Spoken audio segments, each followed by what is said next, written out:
Vamos a ir a Colosenses capítulo 3, versículo 13 y 14, y he titulado el mensaje Vestidos de Cristo en nuestras relaciones. Vestidos de Cristo en nuestras relaciones. Dice así la Escritura: soportándoos unos a otros y perdonándoos unos a otros. Si alguno tiene queja contra otro, como Cristo os perdonó, así también hacedlo vosotros. Y sobre todas estas cosas, vestíos de amor, que es el vínculo de la unidad. Amén. Dos versículos bien cortos, pero que contienen mucho. La semana pasada estuvimos viendo cómo Dios quiere que nos vistamos de Cristo, cómo Dios quiere que nos vistamos de su carácter, y lo vimos en 5 virtudes que decía el pastor Alex son virtudes del carácter esencial de Cristo. En el versículo anterior, versículo 12, las menciona, dice: entonces, como escogidos de Dios, santos y amados, revestidos de tierna compasión, bondad, humildad, mansedumbre y paciencia.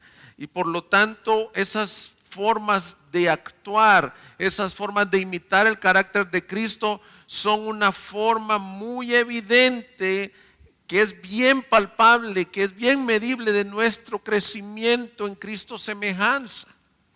Porque ahí, hermanos, no hay tales de que no se sabe, no es algo interno, es algo externo.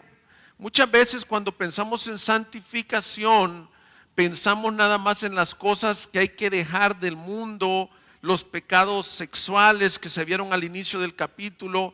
Pensamos en el mundanalismo, en las fiestas, en las cosas que pensamos que son sucias y pecaminosas. Pero lo que nos damos cuenta, y creo que es la fuerza de estos pasajes, tanto como el que vimos el domingo pasado como el de hoy, es que la santificación es parecerse a Cristo. Y se ve bien palpablemente cuando alguien está creciendo en Cristo semejanza. Así que yo creo que este texto nos llama, nos exhorta a que nuestra vida refleje a Cristo. Y lo pone al mismo nivel que la otra cara de la moneda de la santificación. Así como nos llama a dejar los pecados que se nos hacen escandalosos, también lo hace con la misma fuerza: vístete del carácter de Cristo. Y en esta oportunidad veremos 2 exhortaciones que se encuentran en el versículo 13, soportándoos y perdonándonos, que algunos han dicho que de las virtudes que nos habló Alex el domingo pasado, de esas 5 virtudes del versículo 12, estas son las que lo amarran, o las que dan la forma, o una de las formas de aplicar. ¿Cómo vas a poder aplicar la mansedumbre, la compasión, la bondad? Bueno, uno es en tus relaciones. Y es cuando en la congregación nosotros, fíjate, nos soportamos y nos perdonamos y nos vestimos de amor. Así que yo creo, hermanos, que es la forma congruente de vivir nuestra nueva realidad, vestidos del vestido más glorioso que puede haber, el vestido del carácter de Cristo. El día de ayer creo que fue la boda del príncipe con la princesa ahora, y era increíble cómo las personas, si no traían un código de vestimenta adecuado, no podían presenciar esa boda. Es bien exagerado los códigos de vestimenta para una boda real. ¿Cuál deberá ser el código de vestimenta de aquellos santos y amados por el Señor? ¿Cuál crees que debe de ser la marca que debe de ver las personas que visitan una iglesia? ¿Será que deben de decir: wow, qué bonita organización tienen ahí, o qué buena alabanza, o qué buenos predicadores? No, tu vestimenta es que se vea que estás vestido de Cristo, y que eso sea atractivo a otras personas. Así que bien, eso era como para introducir y recordar un poco lo que nos hablaba Alex. Vamos a ver este mensaje en 3 partes bien sencillas. Lo primero es el llamado, o más bien dicho, la exhortación que se nos hace. La exhortación o llamado que se nos hace a soportarnos y perdonarnos. Eso es lo primero. Lo segundo que veremos es la motivación para poder hacerlo. La motivación y el poder para poder hacerlo. Y lo tercero, algunos pasos prácticos o consejos bíblicos para poder caminar en perdón y en soportarnos unos a otros. Así que veamos lo primero, el llamado. El llamado es bien claro, hermanos. Son dos verbos imperativos. Como ya vimos en la carta de los Colosenses, los primeros 2 capítulos, el apóstol Pablo se encarga de enseñarnos quién es Cristo y quiénes somos delante de Él. Casi todo lo que está diciendo es una declaración, una exposición del Señor. Pero a partir del capítulo 3, hermanos, comienza el apóstol Pablo a traernos algunos indicativos, y en este caso hasta son imperativos, son cosas que Él nos pide y no son sugerencias, son llamados que se pueden cumplir por lo que dice el versículo 1. Eso es bien importante que lo tengas en mente a partir de todas estas indicaciones o llamados que nos hace el apóstol, porque veremos que siguen. Va a traer indicaciones a la familia, a cómo comportarnos en el trabajo, pero si tú pierdes de vista lo que dice el versículo 1, entonces te vas a ver tentado a hacer algo que se llama el moralismo. El moralismo es cierta conducta para portarnos bien, y aquí Pablo no está hablando de portarnos bien, sino de la obediencia que es requerida y que es concedida para los que han vivido lo que dice el versículo 1. Volvámoslo a leer. Si habéis pues resucitado con Cristo, buscad las cosas de arriba donde está Cristo sentado a la diestra de Dios. Poned la mira en las cosas de arriba, no en las de la tierra, porque habéis muerto y vuestra vida está escondida con Cristo en Dios. Estas cosas pueden ser cumplidas exclusivamente por la nueva naturaleza, porque fuimos muertos y hemos resucitado a una vida que está escondida en Dios, y por eso podemos poner nuestra mira en lo celestial. Bien, el primer llamado es a soportarnos unos a otros. Antes de explicar un poco qué significa la palabra soportarnos unos a otros, es importante que veamos en el versículo 13 también, que dice: si alguno tiene queja contra otro. Es decir, probablemente Pablo tiene en mente que las situaciones por las cuales había falta de perdón o falta de soportarse unos a otros tenían ciertos argumentos válidos, quejas, roces, situaciones en donde en la iglesia se habían dado desacuerdos, y a pesar de que tenían una vida resucitada, estaban caminando como tú y yo. Esto me da mucha esperanza, porque yo lo leo en Colosenses, en donde se presentó a Cristo tan glorioso, y digo, wow, ellos batallaban con estas cosas al igual que nosotros, pero por cuanto somos nuevas criaturas tenemos una esperanza. Muy bien, soportándonos unos a otros es un verbo que se refiere no tanto como cuando no aguantas a alguien, no lo soporto. Una mejor traducción sería sobrellevar las cargas de otro. Sería llevar con paciencia a otro, o ser paciente y tolerar a aquel que es débil o diferente a ti. Es la misma expresión que se usa en Efesios 4:2. Dice: con toda humildad y mansedumbre, con paciencia, soportándoos unos a otros en amor. Dios en su sabiduría, fíjate qué tremendo, ha decidido salvarnos, pero no dejarnos solitos en un monasterio, no dejarnos viviendo como ermitaños en un desierto o en una selva, sino que nos dejó en comunidad. Es el diseño del Señor, la iglesia, y en las relaciones más cercanas es donde nos conocen tal como somos. Yo estoy hablando esto y estoy pensando cómo me evalúa o cómo me ve mi esposa, mis hijos, cómo me ven los hermanos de la iglesia, los que están cercanos a mí. Entonces Dios nos ha salvado, pero nos ha dejado en una comunidad en donde hay otros que tienen debilidades, flaquezas. Estamos expuestos al pecado de otro y al remanente de nuestro propio pecado, por lo cual esto nos obliga o nos llama o nos exhorta a aprender y a obedecer este mandato, a soportarnos. Así que veamos, vamos a ver un poquito más esta expresión con sus dos connotaciones que tiene. La primera connotación es sobrellevar las cargas de los otros. La Biblia nos llama a que nosotros seamos considerados. ¿Qué es sobrellevar las cargas? Es considerar al más débil. Es tener esto en mente. ¿Cómo puedo servir a mi hermano más débil? Ver qué necesidades tiene. No frustrarnos, sino alentarnos. Es extender paciencia, es extender misericordia. Dice Romanos 15:1, va a estar siendo proyectado ahí. Así que nosotros, los que somos fuertes, debemos sobrellevar las flaquezas de los débiles y no agradarnos a nosotros mismos.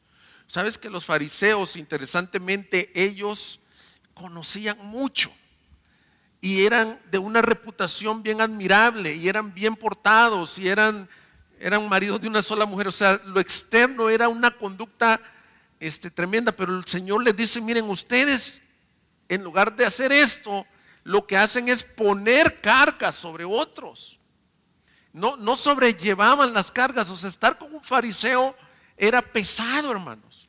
Y el Señor quiere que seamos una comunidad no como los fariseos, que pongamos cargas al más débil, sino que estemos pensando cómo podemos echarle el hombro, cómo podemos estarlo sirviendo, empezando por la parte espiritual, empezando considerando que todos tenemos un proceso de avance en la santificación. Hay unos que vienen mucho más atrás y hay otros que van mucho más adelante, pero generalmente decía el pastor Charles Spurgeon de que uno de los pecados que puede tener un pastor es volverse impaciente con los más débiles en la fe. Te vas a encontrar, si no te has dado cuenta ya, que hay hermanos que son bien diferentes a nosotros, ¿verdad? Y que están como débiles. Pero mira, pensemos en algunas debilidades: la debilidad espiritual, la debilidad física, la debilidad económica. Una buena pregunta sería: ¿cómo yo soy apoyo para mi hermano en estas cosas? Es por eso que yo veo tan importante los grupos de comunión, los grupos de casa. Los discipulados no se trata de un curso. Si tú estás por primera vez en un discipulado, yo te quiero animar que no lo veas como unas clases para que mejore tu matrimonio o unas clases para que mejore tu paternidad, sino que tú vengas con este compromiso y que este mensaje te pueda alentar y nos pueda alentar a todos. Yo soy parte de un cuerpo en el que Dios soberanamente me puso y yo estoy aquí para soportar, para apoyar a mis hermanos, porque nos parecemos a Cristo cuando tenemos esta actitud. Quiero que volvamos a ver un pasaje que todos conocemos, que se nos predicó en la reunión de equipamiento, pero es importante que lo recordemos. Filipenses 2, capítulo 2, versículo 1. Mira qué hermoso cómo el Señor nos llama a la iglesia a tener el mismo sentir que hubo en Cristo Jesús. ¿Lo tienen, hermanos? Filipenses 2:1. ¿Sí? Por tanto, si hay algún estímulo en Cristo, si hay algún consuelo de amor, si hay alguna comunión del Espíritu, si hay algún afecto y compasión, haced completo mi gozo. Mira cómo dice: siendo del mismo sentir, conservando el mismo amor, unidos en espíritu, dedicados a un mismo propósito. Nada hagáis por egoísmo, por vanagloria, sino que con actitud humilde cada uno de vosotros considere al otro como más importante que a sí mismo. Yo tengo aquí subrayado: no buscando cada uno sus propios intereses, sino más bien los intereses de los demás. Haya pues en vosotros esta actitud que también hubo en Cristo Jesús. Es decir, esto es santificación en lo práctico, hermanos. Es vestirnos, amarrarnos todas las virtudes que Alex nos compartía, la paciencia, el amor y todas estas virtudes, la mansedumbre, perdón. Amarrarnos de ellas y estar diciendo, considero a mi hermano como más importante que yo.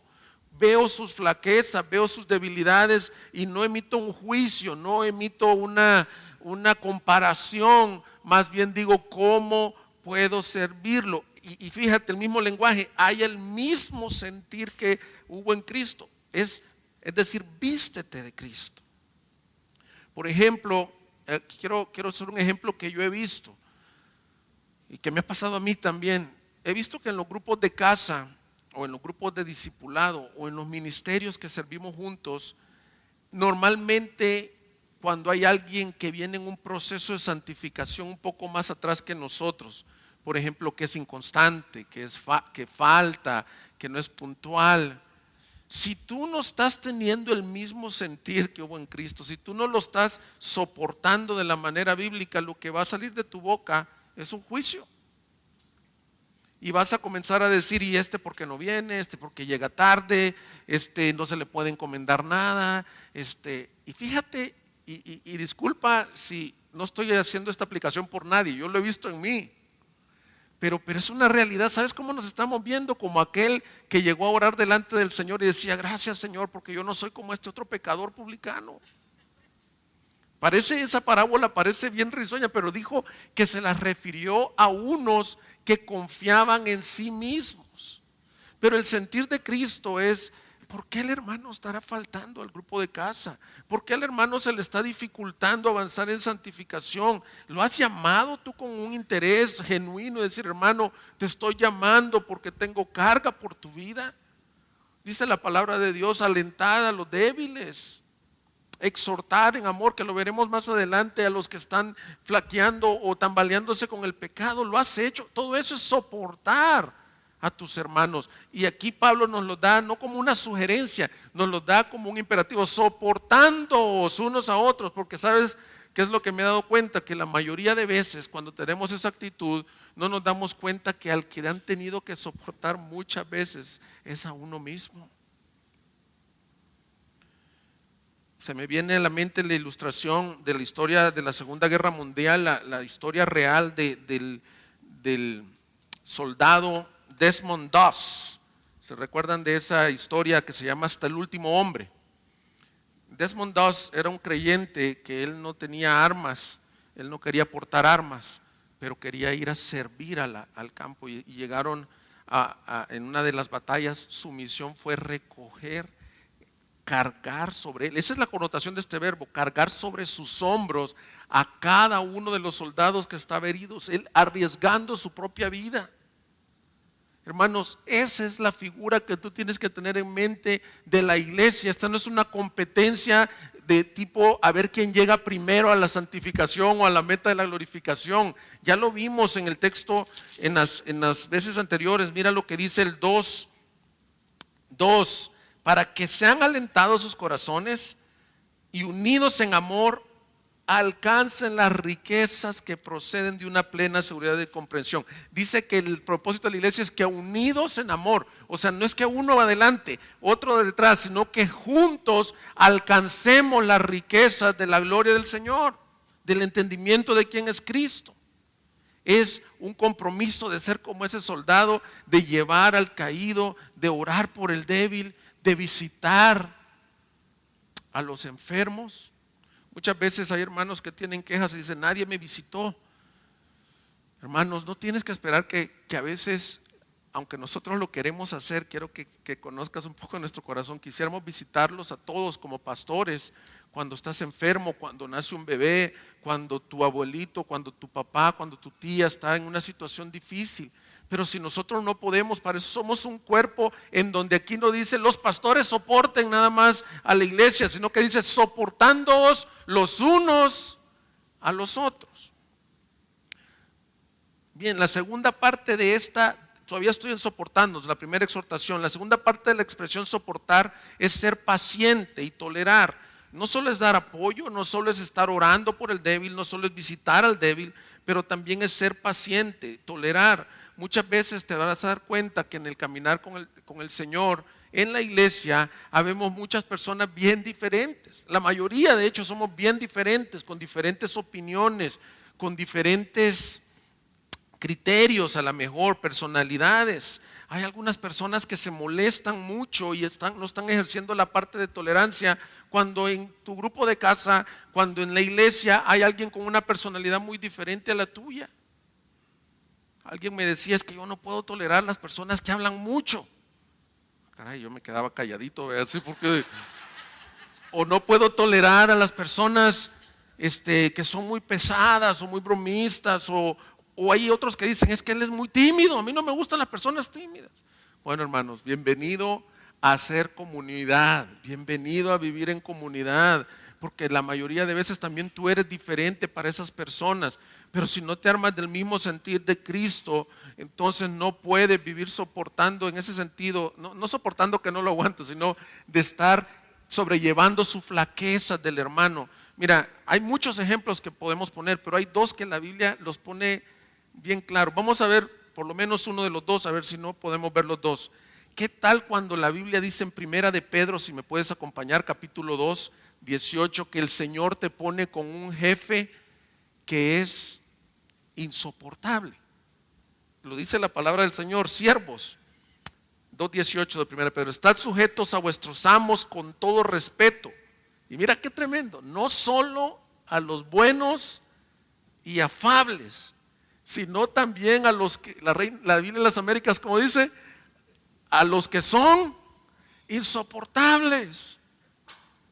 En la Biblia Reina Valera lo suaviza un poquito y dice los difíciles de soportar.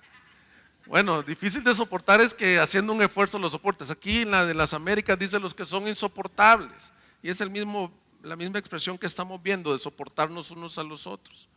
¿Qué te dice la Escritura? Que te vistas del carácter de Cristo, que obedezcas con la gracia de Dios y que no importa cómo sea la expresión de tu superior en el trabajo, que tu reflejo de Cristo sea a veces tolerarlos. ¿Y sabes por qué lo menciona Pablo bajito? Está muy relacionado con el atributo o la virtud que Alex nos compartió de la mansedumbre. ¿Cómo toleras a una persona insoportable? Siendo manso.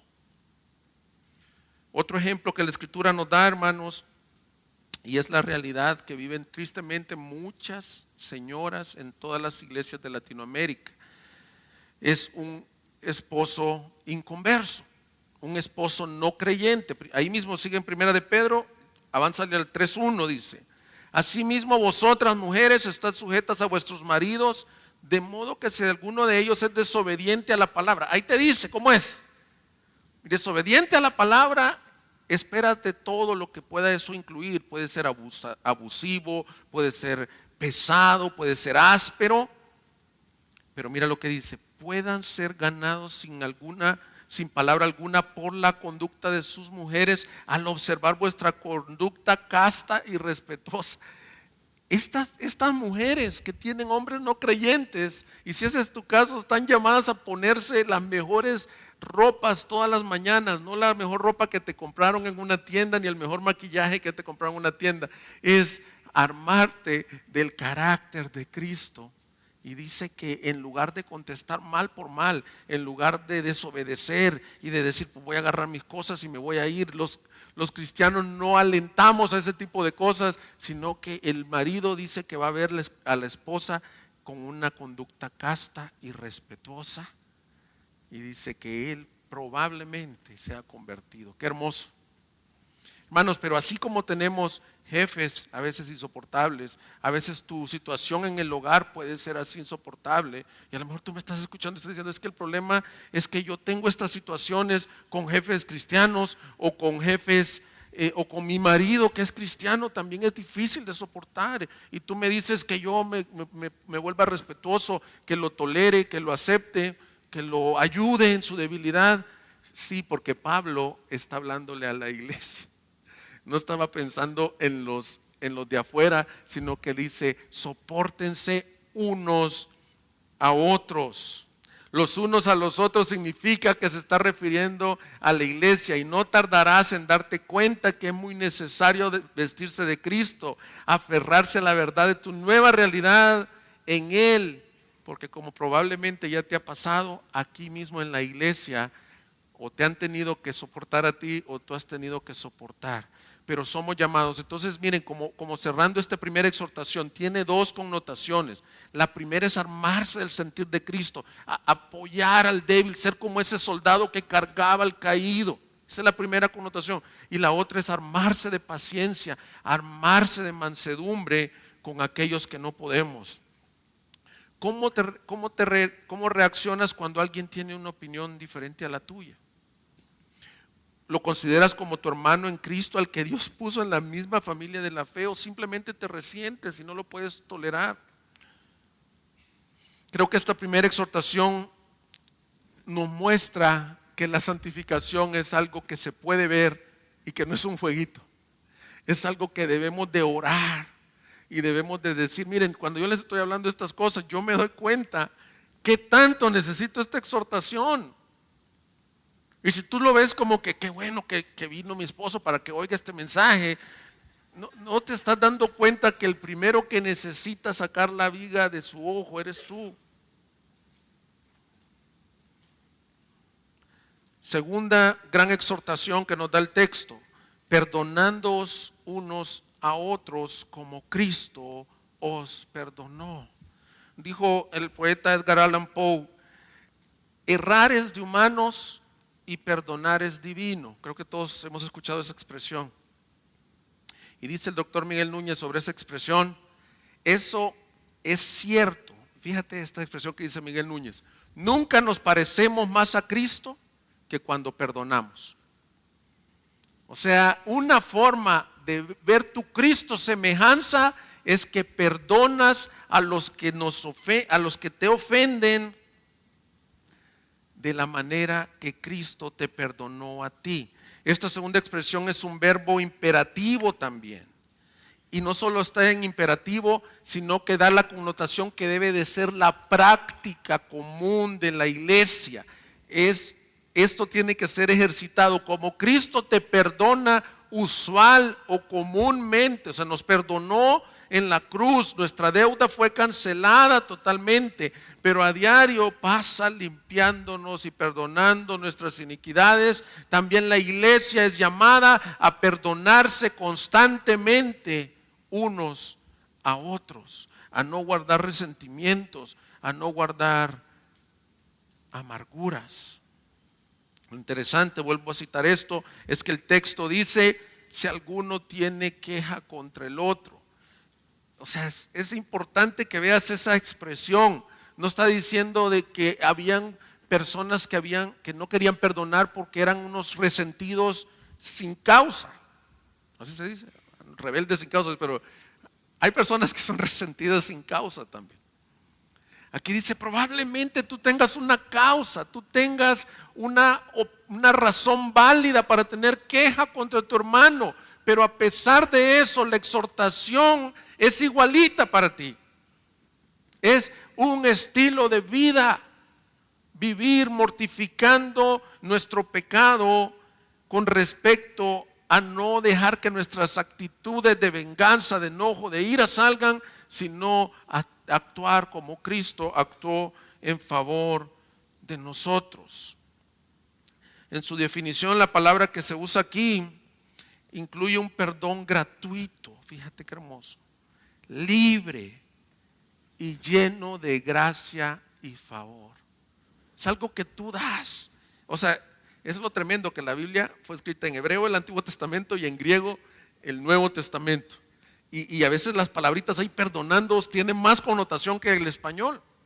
Fíjate, te lo voy a repetir. Solo la palabrita esta quiere decir que es un perdón gratuito, libre y lleno de gracia. Además, tiene la connotación que debe de ser incesante y completo, continuo. Vamos a ver en Mateo, hermanos. Es bien importante cuando hablamos del perdón ver cómo nos lo enseñó el Señor Jesucristo. Vamos, por favor, en sus Biblias a Mateo 18. Es bien importante que veamos esta parábola.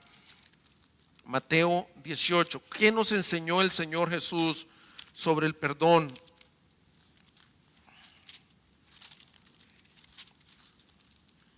Dice el versículo 21.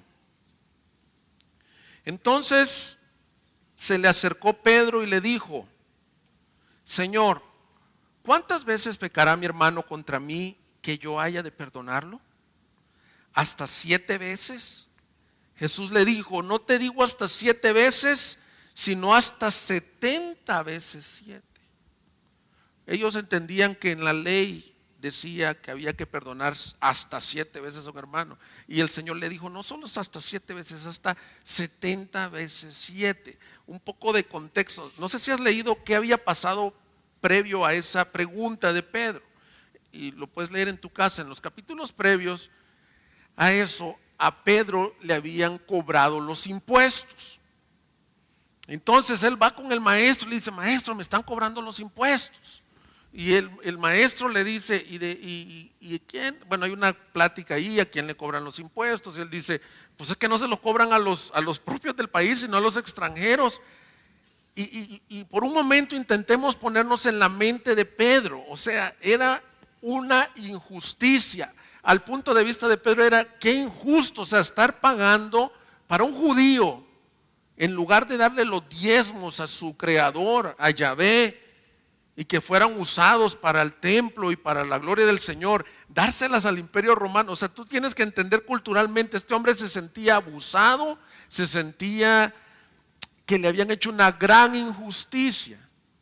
Y bueno, pasa otras situaciones antes de llegar ahí, la parábola de la oveja perdida, quién es mayor en el reino de los cielos, etcétera. Pero Pedro trae esto en la mente y luego le hace esta pregunta. Bueno, Jesús, cerrando el caso, le dice: ve, saca un pescado, ahí vas a encontrar una moneda y la pagas tus impuestos por ti y por mí. Está Pedro diciendo: el maestro dijo que pagáramos impuestos. Él trae esto: me han hecho una injusticia. Y luego le pregunta: Señor, ¿hasta cuántas veces debo de preguntar? Y mira, la respuesta del Señor es sorprendente. ¿Sabe lo que quiere decir esa expresión 70 veces 7?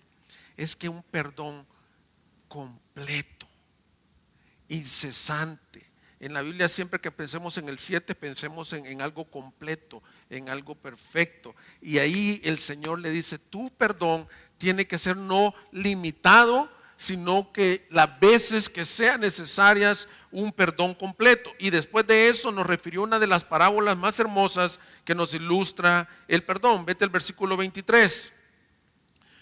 Por eso el reino de los cielos puede compararse a cierto rey que quiso ajustar cuentas con sus siervos, y al comenzar a ajustarlas, le fue presentado uno que le debía 10,000 talentos. Pero no teniendo él con qué pagar, su señor ordenó que lo vendieran junto con su mujer e hijos y todo cuanto poseía, y así pagara la deuda. Entonces el siervo cayó postrado ante él diciendo: ten paciencia conmigo y todo te lo pagaré.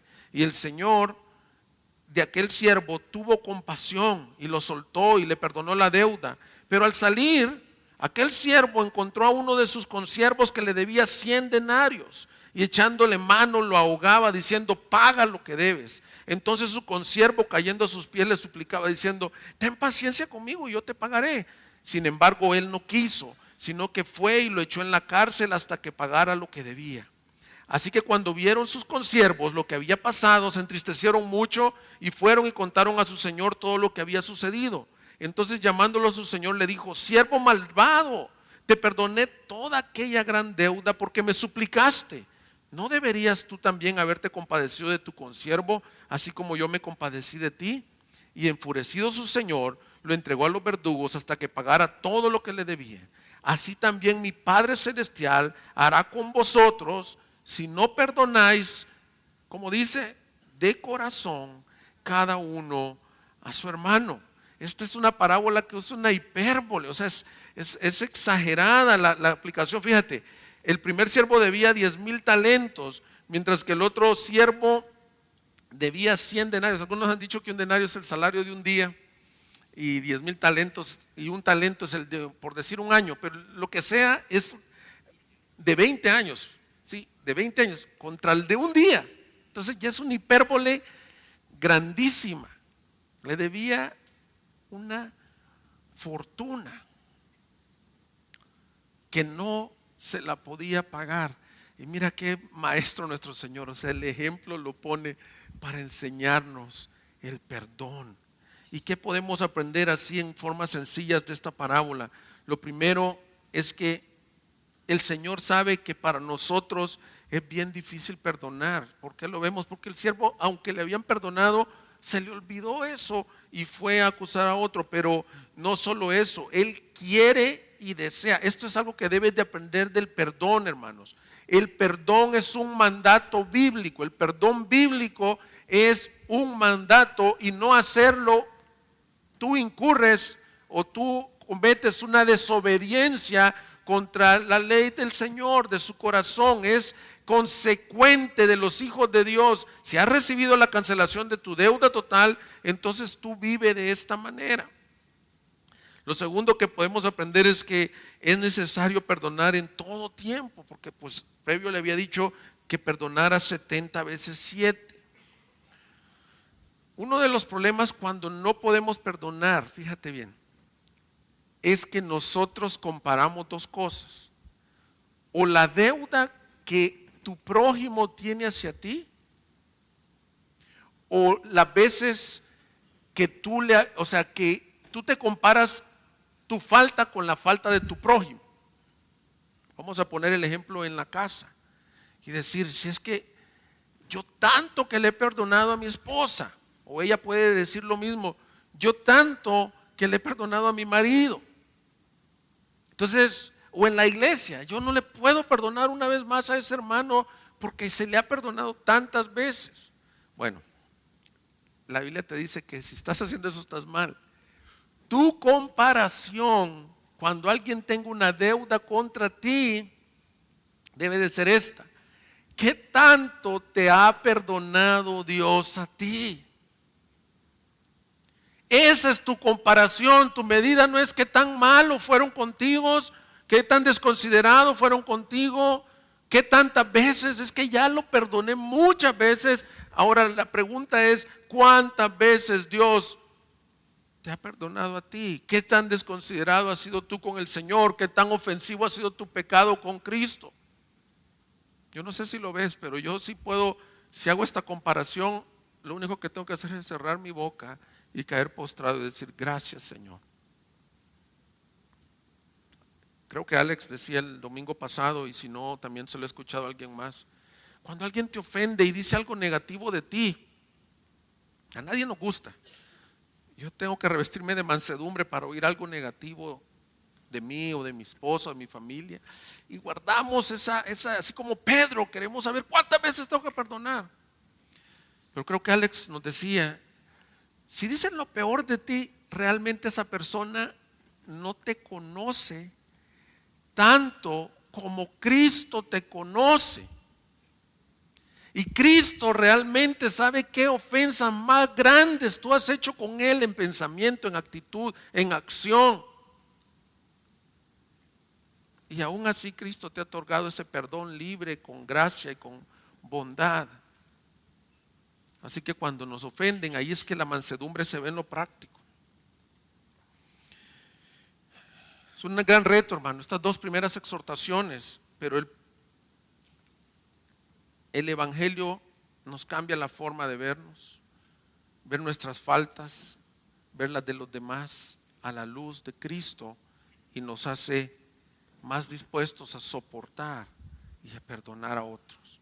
Entonces, como les dije, vamos a ver 3 secciones. Esta era un poco larga y luego vamos a ver ahorita cómo puedo perdonar. La segunda parte es la motivación y el poder para hacerlo. Tú seguramente tienes la pregunta que yo tengo cuando estoy sentado. Está bien, yo sé que debo de obedecer, pero ¿cómo le hago?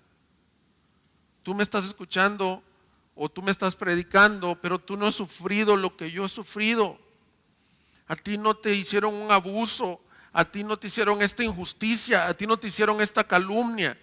Está fácil decirlo. A ti no te hicieron esta infidelidad. Hermanos, si en este mensaje nos quedáramos hasta donde he llegado yo ahorita y nos olvidáramos de todos los ladrillos que se han venido poniendo tan hermosamente por todos los que han predicado aquí, y nos olvidamos lo que ha venido enseñando Pablo en Colosenses, sería moralismo y decir, salgan de aquí, perdonen y sopórtense unos a otros. ¿Y de dónde viene el poder?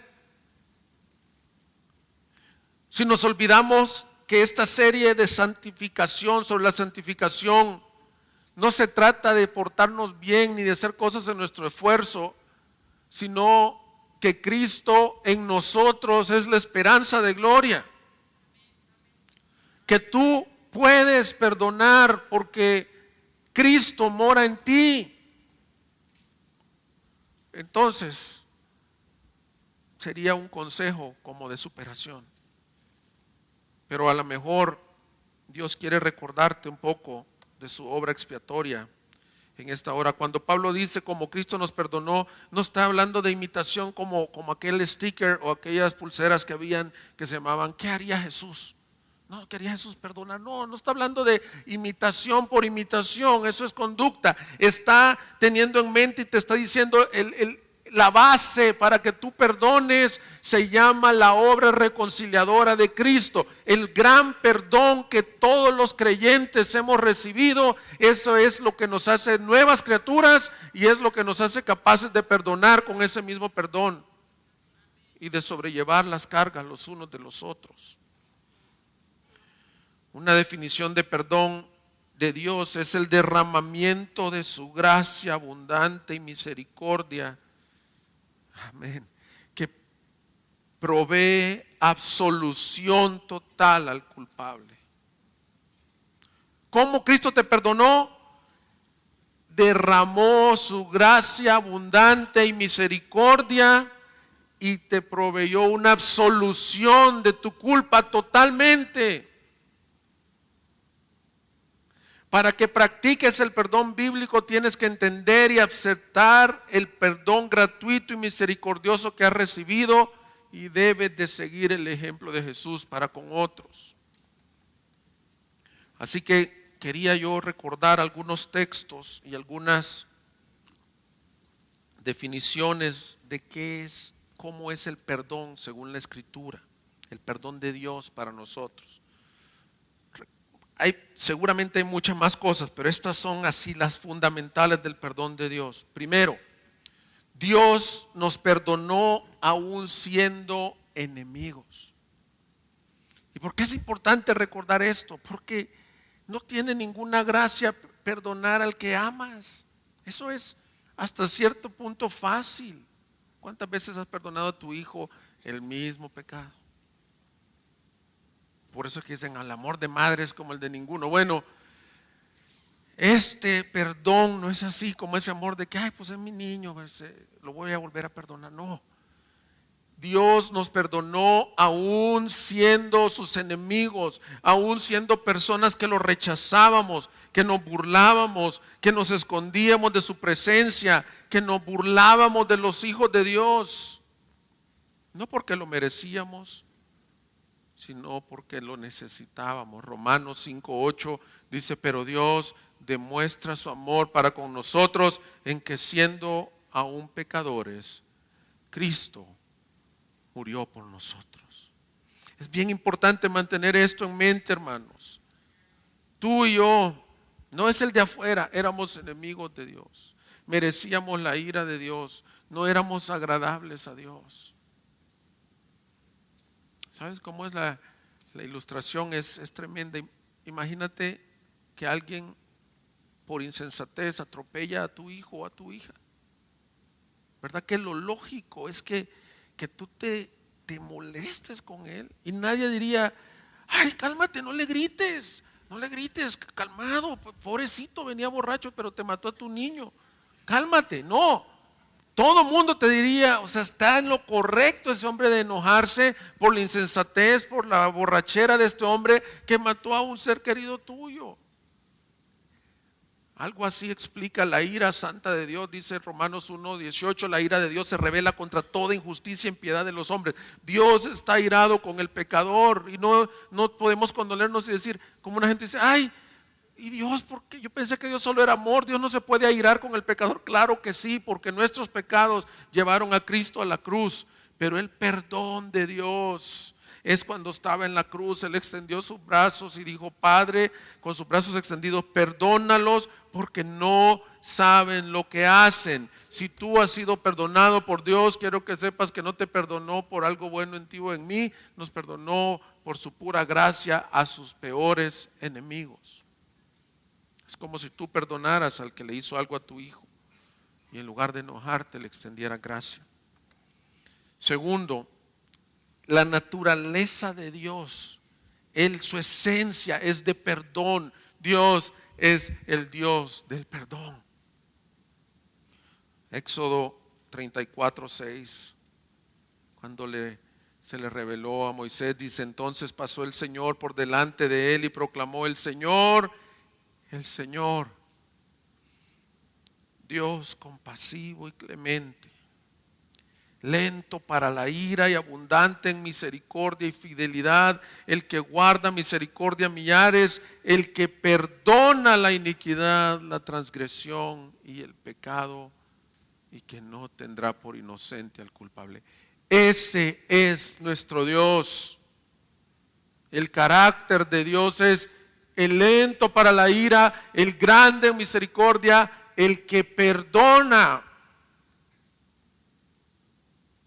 Porque dice el Salmo, si Dios viera a nuestros pecados, ¿quién podría estar delante de Él? ¿Habrá un hombre o una mujer que diga, yo puedo estar delante de ti? Si Dios viera nuestros pecados, pero luego dice el salmista, pero en ti hay abundancia de perdón. Tercero, Dios perdona por gracia y no en base a méritos. Es decir, no hay algo que tú hagas o dejes de hacer para alcanzar el perdón. Y algunos de ustedes que les gusta estudiar la escritura, así, el arrepentimiento, bueno, eso lo vamos a ver también algunos requisitos para el perdón. Para otorgar perdón se requiere arrepentimiento. Pero aún tu arrepentimiento es algo que Él te regala para que tú te acerques a Él.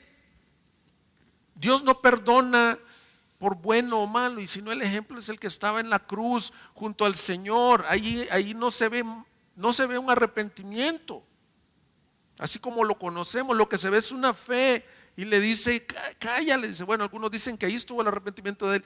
Nosotros somos culpables, ahí hubo un reconocimiento de su pecado, pero él es inocente, y lo volteó a ver y le dijo, Jesús, cuando estés en tu reino, acuérdate de mí. ¿Qué le dijo el Señor? Esta misma noche estarás conmigo en mi gloria. Ese es el perdón de Dios. Efesios 2, 4, 7. Estas no las tienen que buscar, pero son las citas clave. Pero Dios, que es rico en misericordia por causa del gran amor con que nos amó, aun cuando estábamos muertos en delitos y pecados, nos dio vida juntamente con Cristo. Por gracia habéis sido salvados. Gracia inmensa como el mar, gracia. Por eso es que cuando cantamos estas canciones no se trata nada más de una reflexión y decir, ay, qué bonito. No, el perdonado se sabe perdonado por pura gracia. Tan grande puede ser tu pecado o el mío que ni aún te han perdonado tus familiares, no te has perdonado quizás ni tú mismo, ni las personas que afectaste, pero si vienes en arrepentimiento y fe a Cristo, Él promete perdonarte y lavarte de tus pecados. Ya no sé qué número es, pero la siguiente, Dios perdona completamente. No le queda un remanente, no le queda una duda. El perdón de Dios es total. Es como cuando alguien se ha lesionado. Algunos de ustedes que practican deporte, se ha lesionado un tendón o un ligamento. Muchos de los que les gusta el deporte, aunque ustedes no me crean, a mí me gustaba hacer mucho deporte. Me gusta hacer, pero que haga es diferente. Y a veces me lesionaba. Y venía el día del partido así en menos de una semana. Yo quería jugar. ¿Y qué hace uno? Se pone de esas cremas, se venda y solo uno sabe por dentro que todavía tiene la lesión. ¿Y qué pasa normalmente? Corres y se vuelve a romper el músculo. A Dios no le quedó así algo sin reparar. Dios te perdonó totalmente. Cuando dice la palabra en el Antiguo Testamento, la palabra de perdón que dice que tú perdonaste mi iniquidad, tiene que ver así como que la removió de raíz y la quitó. Y mira qué hermoso dice. Dice, este sí veámoslo, hermanos, o si no apúntalo, Salmo 103:12.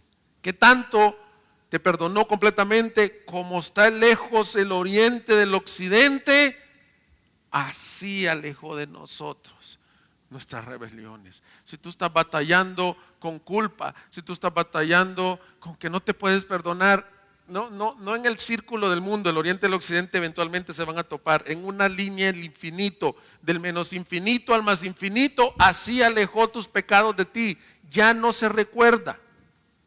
Un perdón total y completo. Siguiente característica del perdón de Dios: Dios no reprocha. Y esto es importante aprenderlo. No solo nos perdona, pero a los grandes pecadores. Mateo, que había sido publicano, que probablemente robaba de esos impuestos, probablemente lo que era la práctica común de los publicanos, fue digno de confianza de ser un apóstol, escritor de un libro de la Biblia, y a lo mejor manejar ahí las finanzas del equipo de los apóstoles, no sabemos. Pero Dios nunca estuvo diciendo reproche. Dios no trae reproche. Cuando Pedro lo negó 3 veces, el Señor le dijo: ¿te recuerdas? Te dije que me ibas a negar. Y una de las cosas, ahorita lo vamos a ver en los consejos prácticos, en un matrimonio, por ejemplo, en una relación rota, es que sí perdono, pero te lo paso recordando al próximo conflicto. Ahí mismo en el Salmo 103, el versículo 10, ¿por qué digo que no hay reproche? Porque la Escritura enseña que no nos ha tratado según nuestros pecados, ni nos ha pagado conforme a nuestras iniquidades. Si tú piensas que, me voy a poner yo de ejemplo, pero creo que aplica para todos los servidores que estamos aquí, estoy parado aquí porque quizás fue un joven que buscó mucho de la palabra y estudió en un colegio para pastores. No, ¿sabes por qué estoy aquí parado? Porque no me ha pagado conforme a mis iniquidades. ¿Sabes por qué soy salvo? ¿Y sabes por qué tú eres salvo? ¿Y por qué tienes una familia? ¿Y por qué Dios te bendice de tantas formas? Porque no nos ha pagado conforme a nuestras iniquidades. Siguiente característica: Dios nos reconcilia con Él. No solo nos perdona completamente, no solo olvida el pecado, no solo lo aleja de nosotros, sino que nos hace sus amigos. Nos hace al enemigo, lo sienta en su mesa. Tu enemigo fui, dice el canto, y ahora me siento a tu mesa. Gracias, Cristo.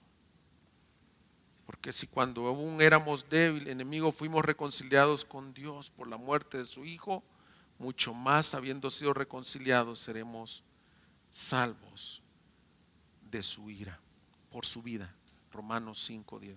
Entonces, hermanos, estamos viendo las exhortaciones, llamados a soportarnos, a perdonarnos, y Pablo nos da esta primera gran motivación. ¿Cuál es la primera gran motivación? Considera el tipo de perdón que tú has recibido. Un perdón completo, total, sin reproche. La segunda gran ánimo es que te dice: revístete de amor. Y no voy a ahondar mucho en eso porque el otro domingo vamos a ver un poco de esto, pero es bien importante que entiendas de que si todo esto se hace sin el amor cristiano, no es cierto. Dice la Escritura que si alguno dice yo amo a Dios y aborrece a su hermano, el tal es un mentiroso, porque el que no ama a su hermano a quien ha visto no puede amar a Dios a quien no ha visto. una de las formas, hermanos, la práctica del amor de Cristo es la característica distintiva de un discípulo de Cristo. Estas dos prácticas, más las 5 virtudes que nos compartía Alex, son la práctica del discípulo, es amarnos en acción. Aquí se ve cómo nos amamos unos a otros. Y por eso es que Pablo dice, sobre todas estas cosas, vuelve a usar el lenguaje, vestidos de amor. Por decir, por poner una ilustración, las virtudes que nos decía Alex, la paciencia es la camisa, el saco, el pantalón, estas dos exhortaciones, perdonándonos y soportando, viene siendo lo que los amarra el cinto, pero la corona del creyente es el amor. No puedes decir que amas a Dios si no amas a tu prójimo. Y si tú te vas con esta idea, tengo que soportar a mi marido. Fíjate qué nocivo es esto para un matrimonio. Si yo salgo de aquí y le digo a mi esposa, mira, a mí me es bien difícil soportarte. Estoy poniendo una ilustración porque no lo es. Para mí es dulce amar a mi esposa por la gracia de Dios. Pues yo salgo diciéndole así, pero pues como prediqué de esto, de que tengo que soportar a mi esposa, aunque seamos diferentes, entonces voy a obedecer sin el ingrediente del amor. ¿Tú crees que yo la bendigo con esa conversación? Si tú sales de aquí como muchos lo han hecho y dices, ¿sabes qué, hermano? Pues sí, me redarguyó que te tengo que pedir perdón o te tengo que perdonar por lo que me hiciste. Pero lo hago nomás por obediencia, porque ya sabes que tú y yo no nos llevamos bien. Sin el ingrediente del amor. Voy a repetirte esa expresión. La práctica del amor de Cristo es la característica distintiva del discípulo. Como parte de amar a otros bíblicamente, el perdón y el soportarnos unos a otros consiste en nuestra Cristo semejanza, es nuestra Cristo semejanza. Entonces todavía puedes decir, sí, ya te entendí, tengo que vestirme de amor, tengo que vestirme de paciencia, de soportarme, de perdonar. Pero ¿cómo?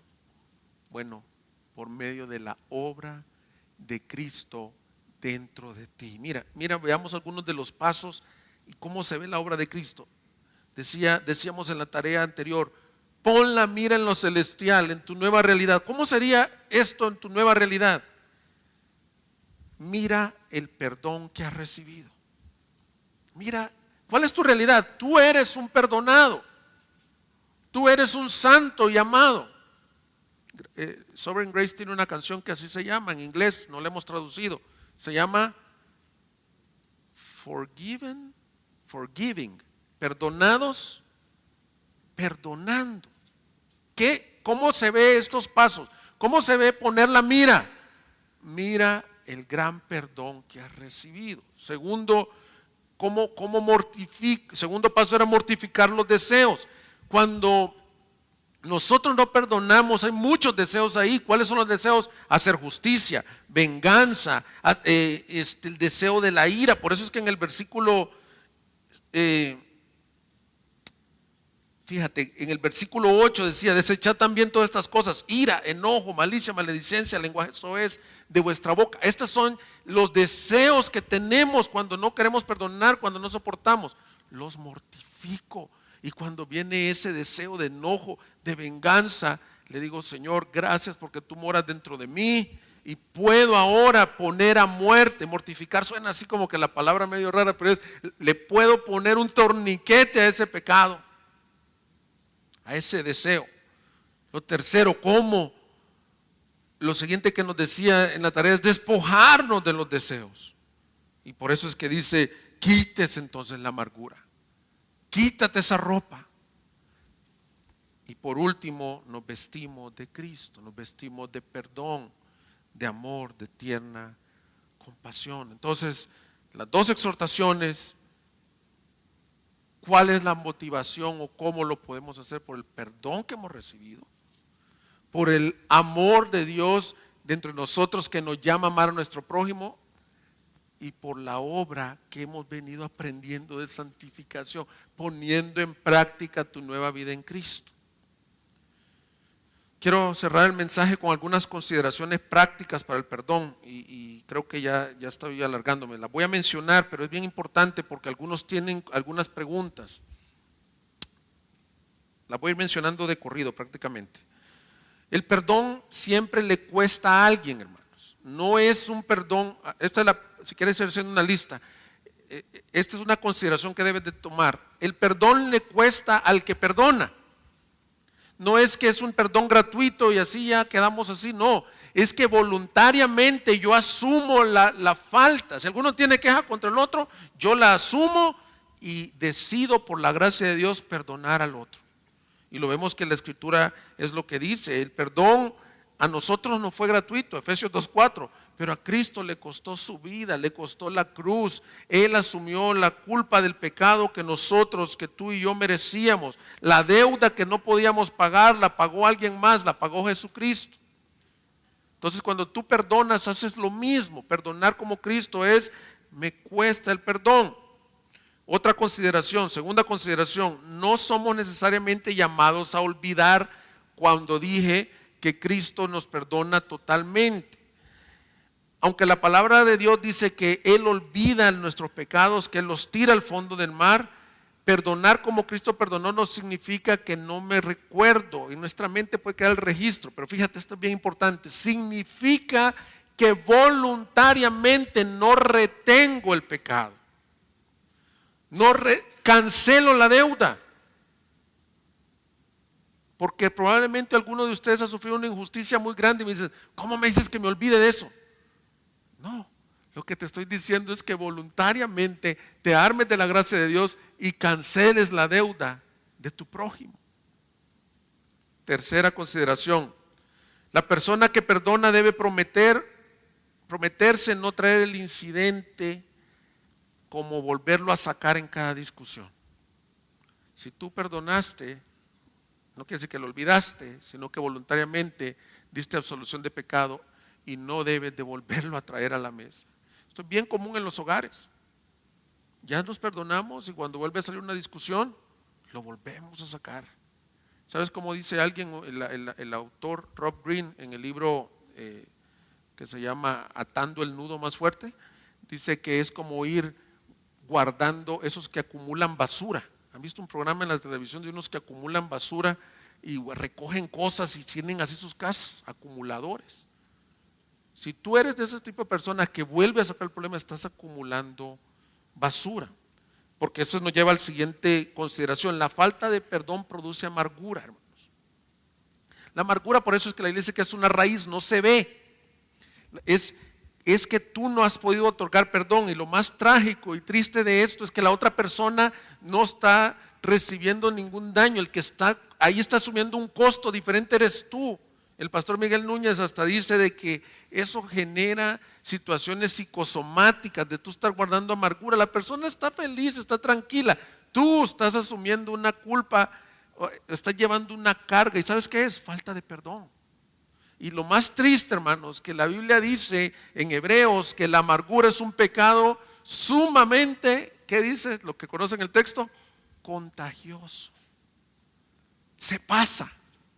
Si tú no sabías nada del hermano, ven, déjate platico lo que me hicieron. Si tú y haces eso, yo le digo a Alex, mi compañero pastor, mira, déjame, te platico lo que me hicieron. ¿Sabes qué pasó? Lo contaminé a mi hermano. Y la falta de perdón produce amargura. Y mira esto, y la amargura trunca, o no sé cómo poder decir, limita que tú recibas gracia. Hebreos 12:15.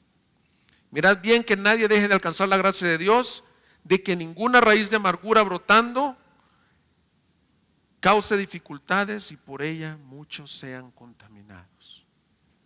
Que no dejes de alcanzar la gracia de Dios. No me quiero meter en una explicación teológica de esto, nomás, tú quieres más gracia, tienes que ser más humilde, porque dice Dios da gracia a los humildes. Tú quieres más gracia, tienes que perdonar, tienes que soltar la amargura. Dos consideraciones más. Debemos de ser prontos en buscar la reconciliación. No lo dejes como para algún día en la vida le voy a pedir perdón o lo voy a perdonar. que es el contexto de Colosenses. Dice la Biblia en Mateo 6:14, Mateo 5:23, por tanto, si estás presentando tu ofrenda en el altar y ahí te acuerdas que tu hermano tiene algo contra ti, deja tu ofrenda ahí delante del altar y ve, reconcíliate primero con tu hermano y entonces ven y presenta tu ofrenda. Dice Bob Coughlin que nuestra falta de perdón obstaculiza nuestra adoración. Ahí lo acabamos de ver. Si yo voy para el altar y vengo, ahorita no tenemos el templo y no presentamos ese tipo de ofrendas y Cristo ya es la ofrenda perfecta, pero vamos a usar la ilustración y estoy en el momento de adoración y me acuerdo que yo tengo falta de perdón o que yo he ofendido a mi hermano. Sé pronto en buscar la reconciliación. Y por último, el perdón es la práctica de los que han sido perdonados. Después del Padre Nuestro dice Mateo 6:14, porque si perdonáis a los hombres sus transgresiones, también vuestro Padre Celestial los perdonará a vosotros. Pero si no perdonáis a los hombres, tampoco vuestro Padre perdonará vuestras transgresiones. Lo que está diciendo ahí es de que el hombre que ha sido perdonado tiene una disposición para vivir así, perdonando, porque se sabe perdonados. Así que hermanos, la conclusión para este mensaje es bien sencilla. A la luz del gran perdón, paciencia y amor que hemos recibido. Lo voy a repetir, a la luz del gran perdón, paciencia y amor que hemos recibido, vistámonos de Cristo en nuestras relaciones. Y busquemos así crecer en santidad en estas dos áreas. ¿Cómo ven ese reto, hermanos?